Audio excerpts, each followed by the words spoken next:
ठीक है। सवाल इस बार एक सादी सी इनइक्वालिटी है, सादा तो नहीं कहना चाहिए। बोला जा रहा है कि इस इनइक्वालिटी है ना, इस इनइक्वालिटी को आपको सेटिस्फाई करवाना है for all x belong to r. This is very important. मतलब किसी भी रियल नंबर एक्स के लिए ये इनइक्वालिटी सेटिस्फाई हो जानी चाहिए। ऐसा ये इनइक्वालिटी सेटिस्फाई हो रही है तो आपको m की वैल्यूज़ निकालनी है। तो ये देखो बहुत ही आसान सा तुच्छ सा सवाल है। यहाँ inequality is this plus 3x plus 4, और देख के तो ऐसे समझ में नहीं आ रहा है, ठीक है क्या। X square plus 2x plus 2, ये चीज़ हो जानी चाहिए for all x belong to r।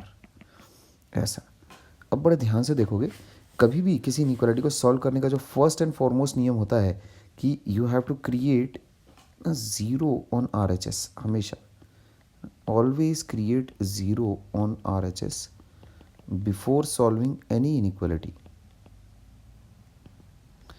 Solving any inequality, ये चीज़ तुम्हें बहुत बार और बताई जा चुकी है ना, काफ़ी बार और बताई जा चुकी है। तो यहाँ देखो क्या मचेगा मामला, 3x प्लस 4 ना माइनस 5, जैसे तुम ये करोगे x square plus 2x plus 2, जो मसाला आएगा that would be mx square plus 3x plus 4 minus 5 x square plus 2x plus 2 x square plus 2x plus 2। अच्छा ऊपर देखो क्या आ रहा है, m माइनस 5 एक्स स्क्वायर है ना, 3x माइनस 10x, तो ये हो गया माइनस 7x। ठीक। अच्छा 4 में से 10 गया minus 6 upon x square plus 2x plus 2, ये चीज़ आ रही है ऐसा। अब बड़े ध्यान से देखो, जो नीचे की जो क्वांटिटी है उसको अगर मैं फैक्टराइज अगर करने जाता हूँ तो देखो क्या मिलता क्या है मेरे को। ये जो है मसाला है ना, इस चीज़ को अगर तुम देखो तो इसको तुम ऐसा लिख सकते हो, x प्लस 1 का होल स्क्वायर है ना माइनस 1 प्लस ऐसा, ये ऐसा हो जाएगा। तो क्या ये क्वांटिटी हमेशा 1 से बड़ी है क्या? सही बात है, ये this is always greater than equal to 1, हमेशा 1 से बड़ी है। मतलब 0 से तो बड़ी है ही, ये तो पक्की बात है। This is always positive. ठीक। तो इनइक्वालिटी को सॉल्व करते वक्त अगर कोई एक ब्रैकेट तुम्हारे पास हमेशा पॉजिटिव है तो उसको तुम दोनों साइड उससे मल्टीप्लाई कर सकते हो। ठीक है, तो इनइक्वालिटी की साइन चेंज तो होगी नहीं। तो इसका मतलब इस इनइक्वालिटी को मैं ऐसा लिख सकता हूँ, है ना। ये चीज़ हो सकता है तुम शायद पहली बार देख रहे हो तो थोड़ी सी अचकचाहट हो, लेकिन इस चीज़ को मैं बहुत बार कर चुका हूँ। ठीक है, जैसे अगर मान लेते हैं तुम्हारे पास लेट्स से कुछ ब्रैकेट्स आए है ना सर्टन इनइक्वालिटी में, और अगर कोई ब्रैकेट अगर मान लेते हैं लेट्स से हमेशा पॉजिटिव आ गया, मान लेते हैं ये वाला ब्रैकेट है जो हमेशा पॉजिटिव है, तो इस ब्रैकेट से तुम दोनों साइड डिवाइड कर सकते हो, है ना। दोनों साइड डिवाइड करोगे तो फिर इनइक्वालिटी में कोई फ़र्क ना पड़ेगा। ठीक, ऐसा ध्यान रखना इस चीज़ का। डिवाइड या मल्टीप्लाई एक ऐसे ब्रैकेट से जो कि हमेशा एक ऐसे एक्सप्रेशन से है ना जो कि हमेशा पॉजिटिव है, तो उससे इनइक्वालिटी के साइन पर कहीं कोई फ़र्क नहीं पड़ता है। ठीक है। अच्छा अब देखो इसका मतलब क्या है, ये चीज़ अगर x बिलोंग टू r के लिए है ना, ये मसाला अगर हमेशा less than equal to less than 5 है, लेस देन इक्वल टू नहीं लेस देन 5 है, तो मैं ऐसा बोल सकता हूँ कि ये एक्सप्रेशन फिर हमेशा नेगेटिव है ना। This is a quadratic. अब देखो ये वर्ड्स तुम्हें रिंग करने चाहिए। This is a quadratic, quadratic function है, ऑलवेज नेगेटिव है ना? इसका मतलब क्या, दो बातें। पहला लीडिंग कोफिशिएंट है ना, दैट हैज़ टू बी कितना, leading coefficient has to be negative and discriminant, ठीक है, discriminant needs to be negative.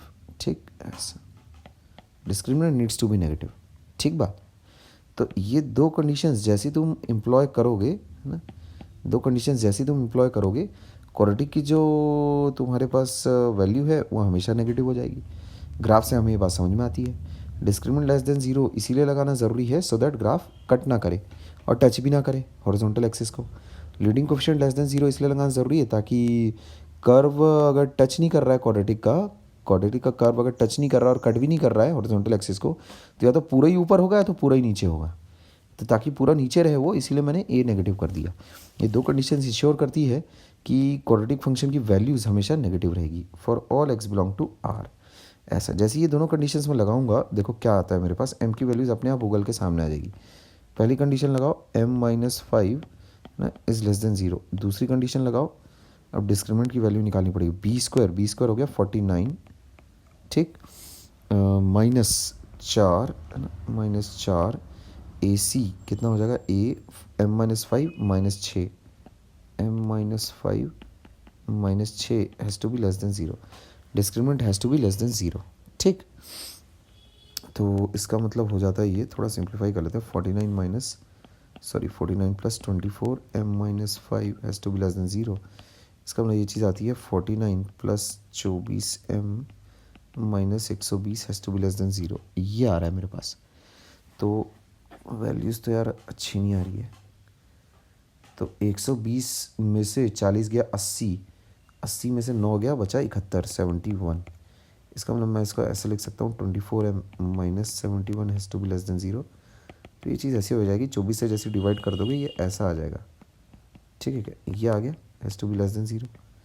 तो ये हो जाता है मेरे पास 71/24, इधर पॉजिटिव इधर नेगेटिव, तो मुझे ये चाहिए, ठीक है क्या। अच्छा, और m मेरे पास पहली कंडीशन तो एक तो ये आ गई, एक तो ये है मेरे पास, है ना, और दूसरी इनइक्वालिटी जो है वो मेरे पास ये ठहरी, ठीक है। दो इनइक्वालिटीज़ है, दोनों को धाएँ धाएँ सॉल्व करते हैं फटाफट, ठीक है। किस तरह से करोगे, पहली इनइक्वालिटी तो हो गई, है ना, ये इस तरह की 5 है और 5 के पीछे, ये हो गई पहली इनइक्वालिटी।